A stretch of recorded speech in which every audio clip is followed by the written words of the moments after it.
Төө ашууга келген учурда бул 3 ишти кылба. Биринчиси siibe. Урматтуу мекендешим, төө ашуу бул мүрзө болуп калган. Ар кандай кырсык, авария, степте бир авария болгондо 8 адам, 10 адамга чейин каза болуп, бул жерлер урматтуу мекендештерим мүрзө болуп калган. Байкасаңыздар, каждый поворотто, ар бир поворотто баягы бетондорду коюп, паланча өлдү, мына числода деп койгон. Ошондуктан siibe мындай жерлерге урматтуу мекендешим.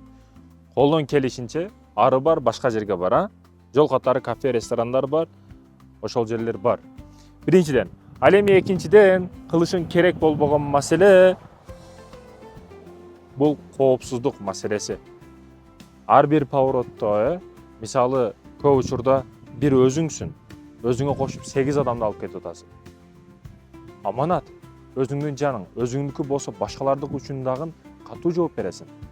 Алып барып келишиң белгиленген тездикте, белгиленген поворотто, белгиленген правилалар менен жүрүшүбүз керек мекендештерим. Өзгөчө мындай тоо таш жайда сени эч ким аябайт. Ар кандай себептерди айтышы мүмкүн, бирок бир эле себеби этият бол. Өзүң этият бол. Сактанганды Кудайым сактайт, Ал эми үчүнчү маселе бар, урматтуу мекендештерим.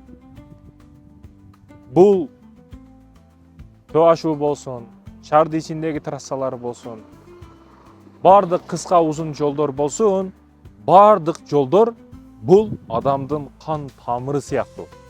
Кан тамырга окшош мекендешим. Бирөөсү кесилсе кетет, Мисалы, жолдо кетип атасыз, имандын эң төмөн, эң жаман эмес, эң төмөн даражасы бир жолдо таш жазса, бирдеке жазса, ошону алып коюу. Кетип атасыз жолдо, бир залака бере турган бирнеке чыгып калды, ошону алып койдуңуз. Бир знак поворот, бияка деген поворот көрүнбөй калып туруп, ошону ачып койдуңуз бактарактарда. Сооп, урматтуу мекендешим. Ушул эрежелерди сактап, төө ашууда урматтуу мекендештерим, абайлайлы.